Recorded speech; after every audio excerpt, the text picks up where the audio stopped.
So what we've tried to do over the last few years, which has reaped rewards, we have tried to make children independent learners. You know, so the onus is on them. We can teach, but we can't do the learning for them. But you need to make it stimulating. You need to make it exciting. We are here at St Luke's Church of England Primary School in the heart of Westminster. I'm about to introduce to you and interview a phenomenal head teacher. She is a remarkable inspiration to me and has been since I've met her about 6 years ago. Barbara Dunn is the head teacher of this beautiful school. She's transformed the school completely from a failing school to one of outstanding measure. I'm really looking forward for Barbara to share her insights, her experiences on leadership, education and enrichment. Barbara has a philosophy around education which inspires leaders to grow. Every deputy head teacher that's come under her wing has literally gone to headship within a couple of years. There's so many inspiring stories that Barbara has to share with us, and we're really looking forward to sitting down and talking with her. Come on inside.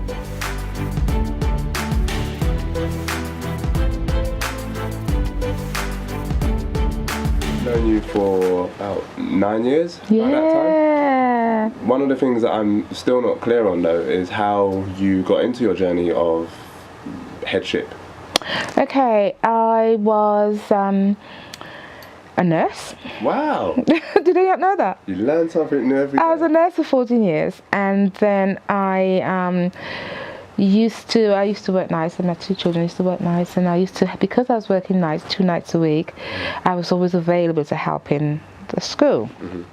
And my children's headmaster said to me, "Do you know, you're really good at this. Why don't you just come into the school?" It was a big school, 3 form entry. Come into the school and just go to every class and see what you'd like. So I did it for a couple of weeks. I went in and I worked in each class, and at the end of it I thought, I knew I didn't want to teach reception, and I definitely didn't want to teach nursery. I love the children, but I didn't want to.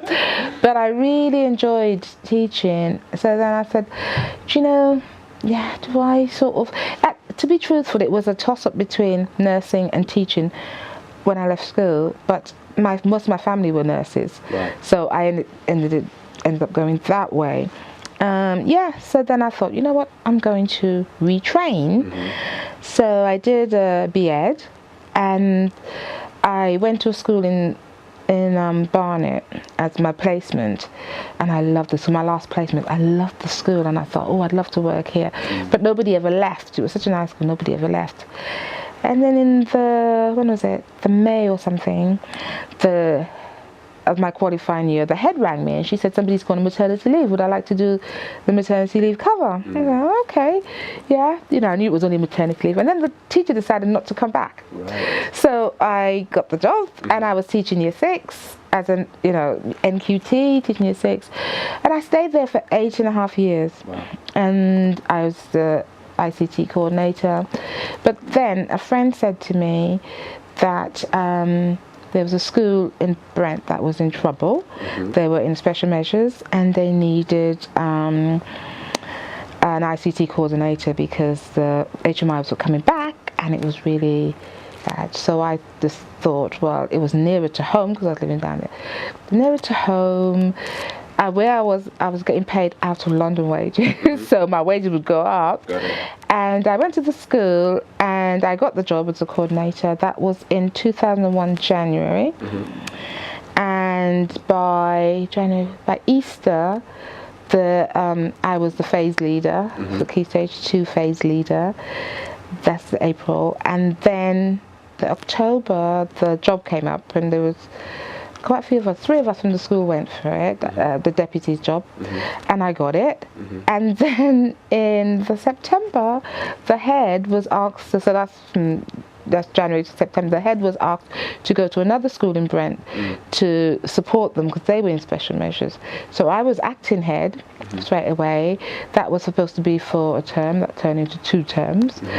And then after the head came back, I was there for a while, and Farah Elkson, the head of Brent LA, they'd asked me a few times actually, and I said no, to go and support a struggling school in Brent. And they had a deputy there, but she just needed some support. And I said, no. And then they called me to the office and explained they wanted me for a short time. That was the Easter.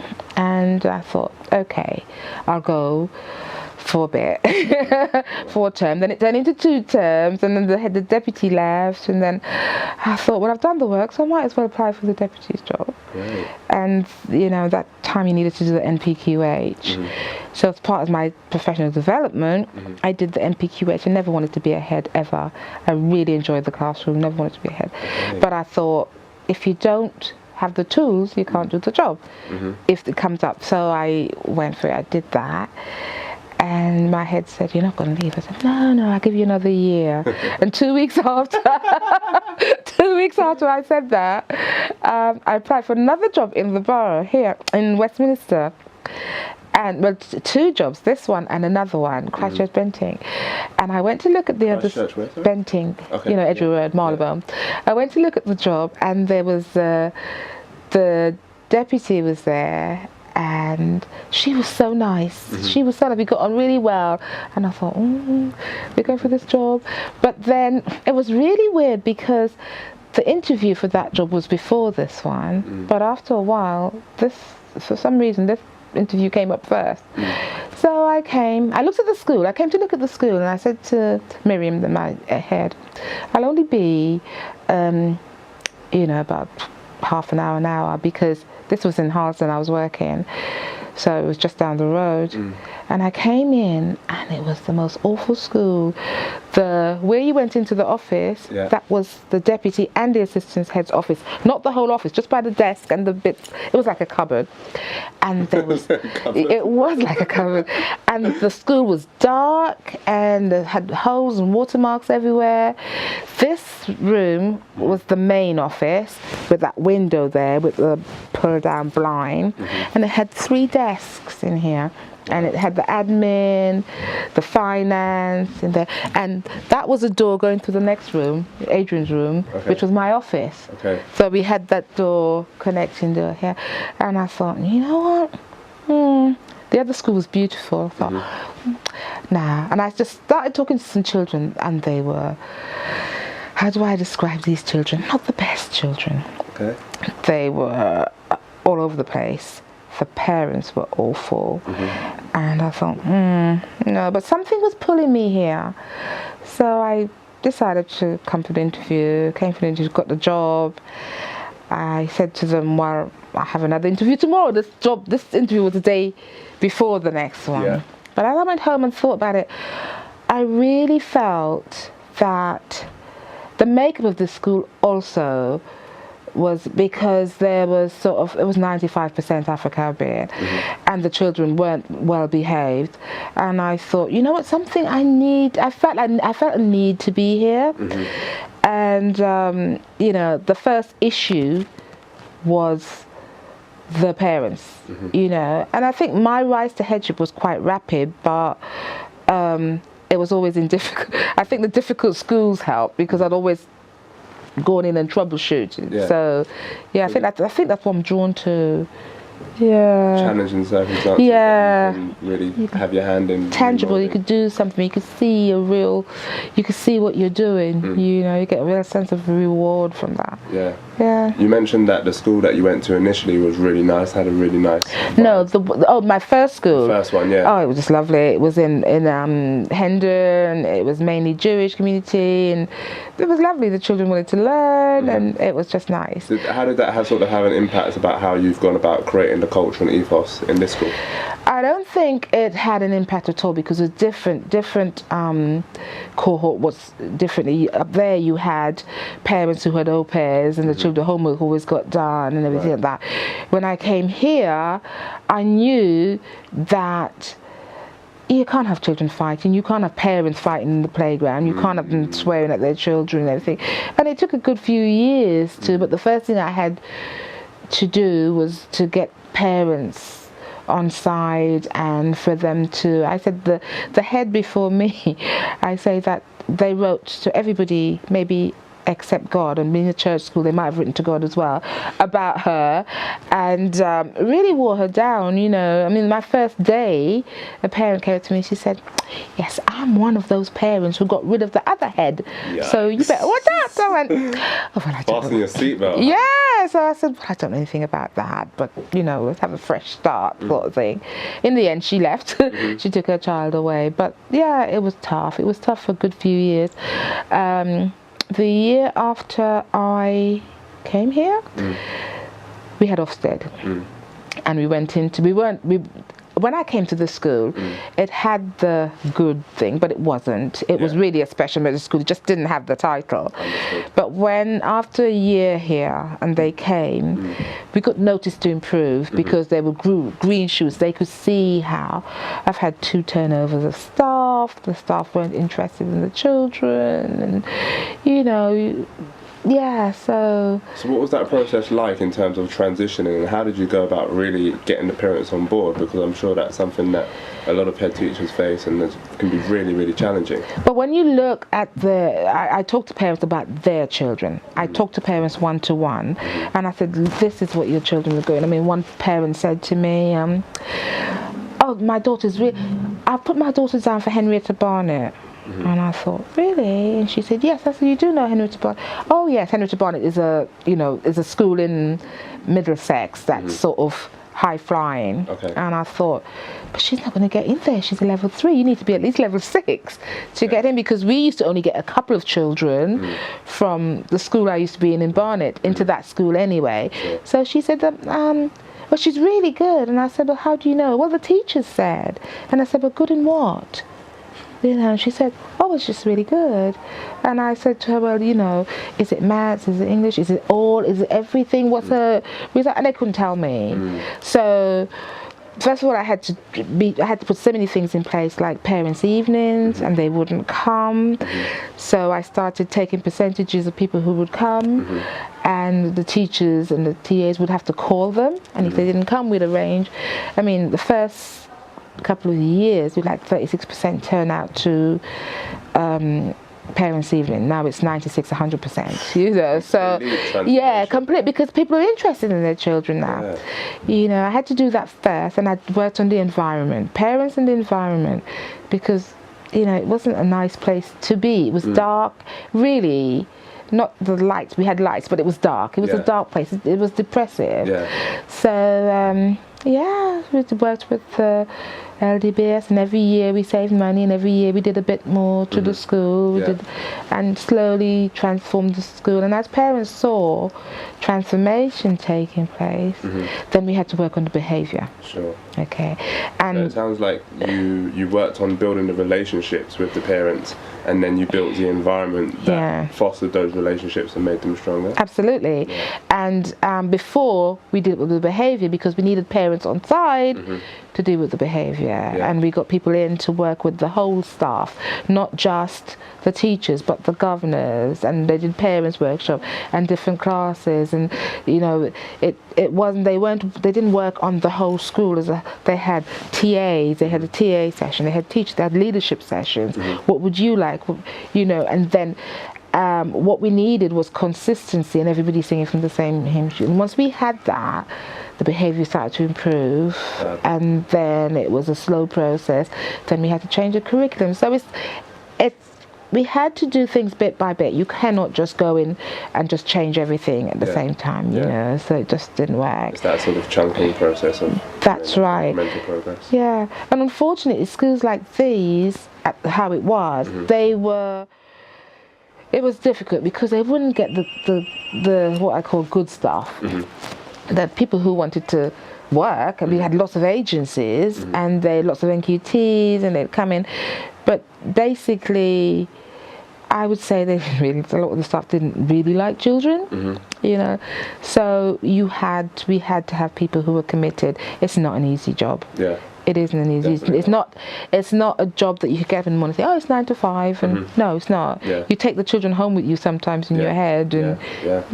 How has you've been in education for a very long time? How has education changed from sort of when you first started in teaching to now? Well, when I first started teaching, there was a lot of autonomy. Like, you had a curriculum, but you could teach how the school dictated, how the school wanted to teach. And then the national curriculum, as I trained, the national curriculum came in. Okay. And I felt that although it gave structure, it was really prescriptive, and it didn't give room.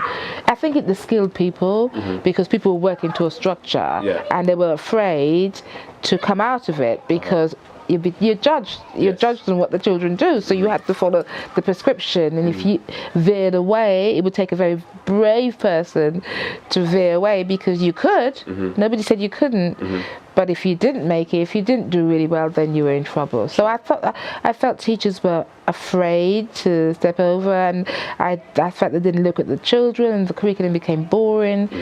And so now we've gone back again, where we're looking at a topic, where we're looking at, literacy in English, not just literacy, and we're looking at maths, and it's not just maths, it's how does maths relate to English, and how does English relate to history, that sort of thing. And we have a thing, our learning muscles are up there. Okay, yeah. Yeah, we set that in place. I'm always in awe of those, by the way. Yeah, well. It's very creative. Well, this is it, and we established, and that's what all our children from reception to year 6 know, that this is what makes a good learner. Yes. It's you have to be resilient. It actually says St. Luke's. If you look at the white, it says spell St. Luke's, and then we have a little scripture on to being a church school. But learning from your mistakes not bad. I mean, you don't make deliberate mistakes, but you learn from them. You unite means that you work with other people. The knowledge isn't. So what we've tried to do over the last few years, which has reaped rewards, we have tried to make children independent learners. So the onus is on them. We can teach, but we can't do the learning for them. But you need to make it stimulating. You need to make it exciting. So we say they have to have a trip every term. They have to go out. Yeah, they have to go. Sorry, he just waved to me. They have to go out. They have to see things. They have to experience things. Because a lot of our children don't experience a lot. We do a lot for our children. They don't get a lot of opportunities. So we put a lot of things. We were one of the first schools to go to Cambridge. They go to Cambridge once a year. Amazing. Year 6 always go. They get a tour. I say to them, look, you don't have to go, but you need to know that if you want to go, you can go. It's up to you. And we go to Sky Skills, where they read the news, and we usually have it running in our office, so we take the whole class to Sky. They set it up like a skills studio, and they read the news, and they dress them up, and they do all sorts on the theme. They get that experience. They get the inter-university experience, where that they go away for, they not go away, they have a week where the inter-university comes in, they do things with them on a theme like they would do at university. They get graduated at the end of the week at a university. So we're giving them the experience to know that you might live here, you might come to this school, but opportunities are there for you if you want them. Nobody's pushing them, but if you want them. Because what we see as children and as adults is what we see is then where we go, right? Absolutely. And we go towards what we see. Absolutely. If you don't have that experience, you don't know what's out there, and you don't know. And for our children, a lot of them will be the first person in their family to go to university. But having said that, one cap don't fit all. Some children might be great mechanics or great something else. They don't all have. So you're not failing if you don't go to university. It's an option. But there are other things out there, because some children will never be academic, but they are so skilled at other things. the physical or building things, Yeah. you know, or presenting stuff. We've got different talents. And you were saying earlier about the academic knowledge, and you're also saying that it's very important to tap into the emotional learning. Absolutely, because I mean, like the example I gave, you know, if you have a child who's coming into school and he's just witnessed some domestic violence, they're coming in emotionally upset. Yes. There's no way they're going to take the learning in. So we look at the emotion, we talk to our children know there's somebody they could talk to. We also have, as well as a counsellor, we have what's called Meaningful Minds. It's another counselling but this time it's self-referral. So the children, there's a box in the hall, the children fill out an application and they drop it in the box. I don't see it, I don't have a key for the box. And the woman comes in on a Monday afternoon and she goes through the box. Sometimes the children want to see her on their own, sometimes they want to see with a friend, sometimes there's a group of them. So if they have any issues, I'm lonely in the playground, or I feel bullied or whatever, it's a self-referral thing. And it starts from year 3. So you know, they can self-refer, and it gives them strategies to deal with issues, which we don't have any issues at the moment. This year has been a really, really good year. And we had a few difficult years with one class or the other, but luckily this year we seem to have, all the classes seem to be, the behaviour is really, really good. It's always been good, but it's taken consistency. I mean, we have pupil behaviour panel. I don't know, I'm sure other schools have taken it on board now. When they've worked here, they've taken it away. But this is something we created during the time when we were in special measures, notice to improve. When we were trying to get the behaviour right, we decided that the children need the autonomy of themselves. So we created 2 year 6 and 2 year 5s, and they are the behaviour panelists. It's very, very formal. They had training, they have a senior member of staff they go to, but we don't run it, they run it.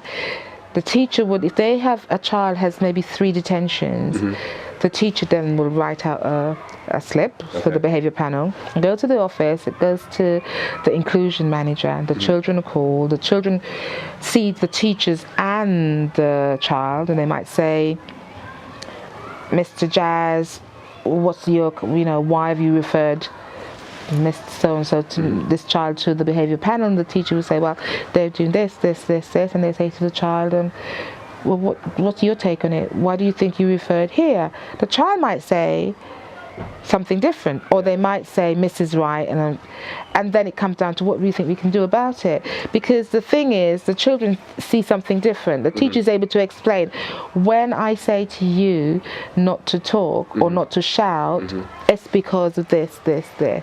You know, and in that environment they will understand that. And the child you might say to the child, what do you get told off about most? Getting out of my seat, okay, without permission. And then the children would say something like, okay, what can we do about this? Now, initially when we set it up, I just got that far. But it was the children then said, well, you need targets. We need targets. Wow. So now we have a target sheet. And what happens is that I don't even get involved at all, the inclusion manager and those children. If they give the child a target for a week, and they have a review the next week, and if at the review they look at the targets and they think, you know what, it's a smiley face target, so sad face, this child has really tried, although they haven't hit it all the time, they've really tried, they will say to them, we think you've tried, although we might put you on the target for the second week.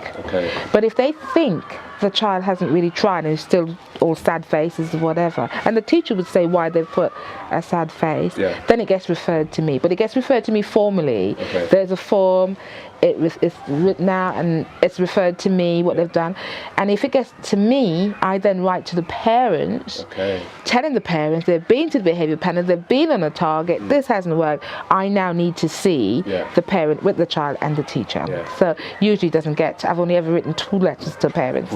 It doesn't get that far. What I love about that, it sounds very sounds very peer reflective. It is. Children are just learning from each other, and then effectively learning how to be adults. Absolutely. They're learning how to deal with their own issue, and then they're learning to see two sides. The children do get a bit, often observed it once and thought, oh, I was a bit scared.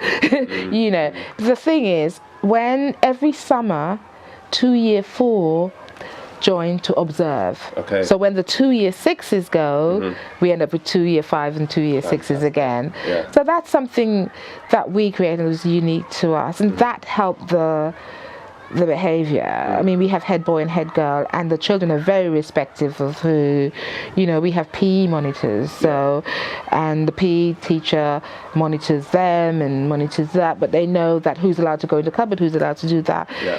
We have a very, very small playground, so everything has to be structured so that they know today is this class, tomorrow is this class. It's very routine. It has to be routine because it is to avoid chaos. Yes, absolutely. Yeah, especially with a small school, small playground. That's it. One of the things that's remarkable about you, and you've definitely inspired me in terms of your leadership, your journey, and just watching you, is that first you've created this excellent school that just stands for inspiration, excellence, and when you come into the culture of this environment, everyone is so friendly, and that's definitely a reflection of the environment that you've created. So I want to thank you for that. And also, when I've spoken to you and we've had conversations about this, there's so many deputy heads who go on to just be phenomenal head 2 years with me and they're head teachers. How do you do it? I really don't know. I think it's because my style of leadership is autonomous. Everybody is a leader, no matter what you do. The premises manager is a leader in the premises. Yes. The TA is a leader in that classroom. The teacher is a leader, because you can't have everybody's a leader. And I give people autonomy. You know, I have the ultimate say, and if you want to try something, as long as you can explain what it is, I will say, well, I tried, and we'll come back and talk about it. You know, so people don't feel left out, and they don't feel that there's a hierarchy. You know, and we have an open door policy. My door is always open. I'm surprised a child hasn't come barged in here saying, you know, but they know. The children know. And the children also know that, and it took a while to get there, but that they're listened to, you know, by everybody. If a child goes to a teacher and they get told of something and they decide by themselves that, do you know what, I'm not satisfied, they will come to me and they'll say, this happened, Mrs. So-and-so said this, and they know that I will look into it. I'm telling them that, you know, it's not that Miss So-and-so, but I'm listening. They want, and the teachers listen. And the good thing about the school at the moment, it's a fantastic time. My teachers are amazing. They just go above and beyond. They love the children. How did you create that culture where the teachers are so amazing? I think it's from the top. I mean, you have to model it. You know, you have to model listening. You have to model respect, because it doesn't matter. I just say they're little people, and if you want respect from them, you have to give them respect as well. And we have several meetings. We have a staff meeting every week. We had, you know, I give everybody a reflection journal, teachers and children. So reflect on what, you know, the teachers don't have to show us, but the children, we need to see what they said. I don't see it, but the teachers will see, so that people get to think. They think about what it means. I have CPD is high on my list. Training is, you know, you always have to be moving people into a better. Up and you know. So when leaving the situation and the people in a better position than. Absolutely. People need developing, and you know, people know they get developed here, and I think that's when you talk about the deputies. They get developed, and they get developed quickly. And I am upfront. I'm open. I'm quick to praise. Well, no, I'm not quick to praise. Actually, they know when I praise, they know that they've really done something, because we have a job to do, and we can't always be saying thank you for doing your job.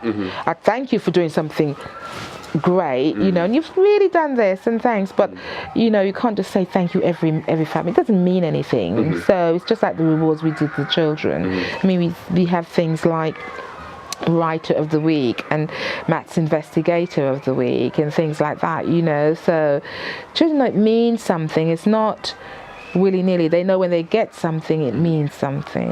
Yeah. How would you describe your philosophy on leadership? My is distributed leadership. I think that, everybody needs to. I don't think that it should mean that one person should leave a position and everything fall apart.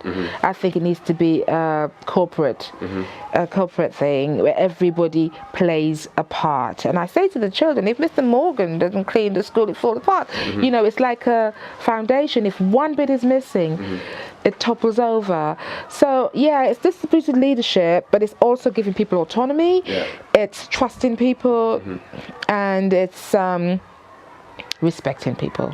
Yeah. You said that word to me a couple of years ago, about a year or anything between a year to 2 years ago, distributed leadership. It's always stuck with me. And it's really, really helped me to help grow the team. Yeah, because everybody feels that they've got a stake in what they're doing. They're not doing it for anybody, they're doing it because the love of it and the children.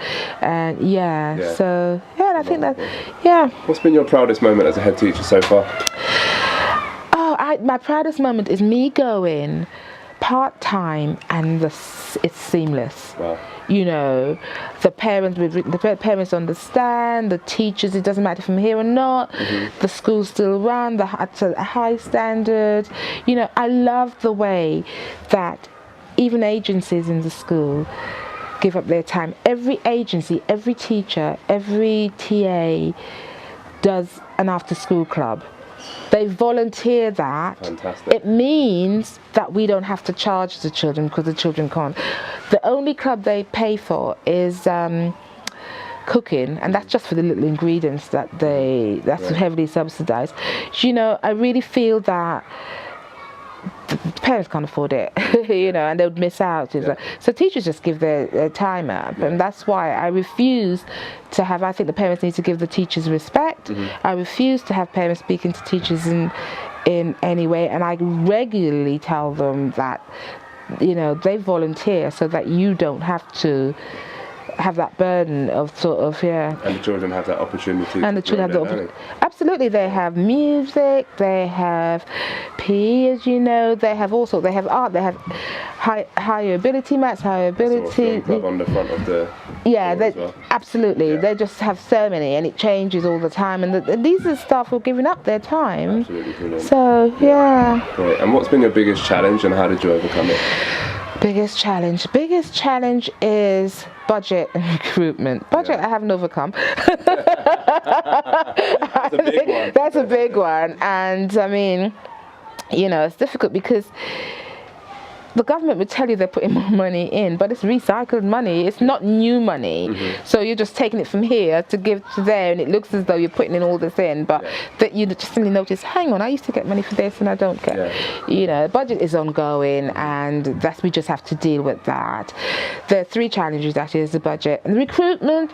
Recruitment has been difficult, but fortunate for me, and I think that I get really good staff, and the staff I get want to stay because I develop them and they enjoy the school, and so we have a consistency now in staff. But what I did with the recruitment was that I was in an alliance with St Marylebone School, with a secondary school, but it wasn't really helping us as a primary school. So I came out of that alliance, and I'm in another one with several other schools, one in Hammersmith, and about 5 others in Westminster.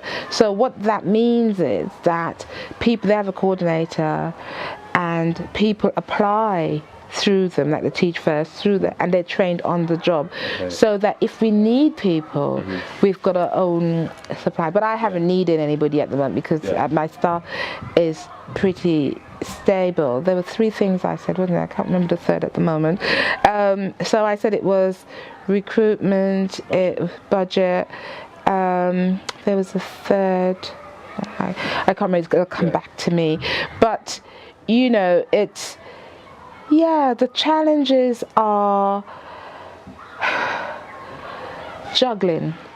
Because our results are really good. It wasn't always going up, but you have to get the staff that wants to, and you have to keep up the attainment as well as so emotionally keeping to steady, respecting the teachers, you know, teachers' well-being is sort of, so teachers hardly go off sick. If teacher go off sick, you know they're off sick.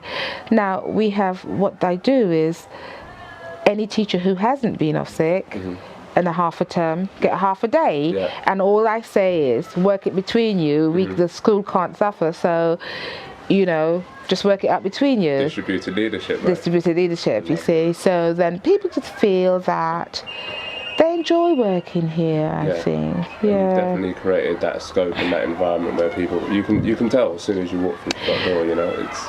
I love this school, and it's like family. We know the children, we know the parents. You know, we've had parents who came to the school themselves, and then other children are coming to the school. That's an amazing cycle to see. I know. So we've got one family that the grandmother came here, the mother and the daughter. And now, just to think, oh my goodness. The third thing I just remembered, the third challenge is cohorts, dropping numbers. So we have been quite fortunate because we are maintaining our numbers. We had a lot of children leave, but we have a lot of children. We get more children coming in than leaving. But this is to do with the local authority, and it's not just this borough, but parents have been moved. We've had people move to Lewisham. We've had children travelling from Heathrow, children travelling from, Surrey. They can't maintain it. Hemel Hempstead, we had this woman travelling in with her children. She didn't want them to leave. But we knew she couldn't maintain it, and the children are tired. But Westminster is an expensive place to live, and they are moving people out. So, so that's a challenge, because across the borough, numbers are down. So. Barbara, it's been absolutely fantastic speaking to you. As I say, you've definitely inspired me through just seeing you. I've learned so much from you today, and I'm sure our listeners and viewers have learned so much as well. Well, I hope so. So before we finish, I've got a few quick fire round questions. So I'm just going to say a word or a phrase and just say the first thing that comes to your mind. Okay. Ready? Yeah. Okay. Well, I don't know what's going. Okay, so this is a kind of like non-educational thing, but favorite place to be? Malta. I love Malta. Lovely. Yeah. Favorite app on your phone? Favorite app on my phone, WhatsApp. Okay, cool. Most overused phrase in school? Most overused phrase in school. I don't know. I don't know. But I don't think we have any. What's the phrase that you use often? The phrase that I use often, not yet. Okay.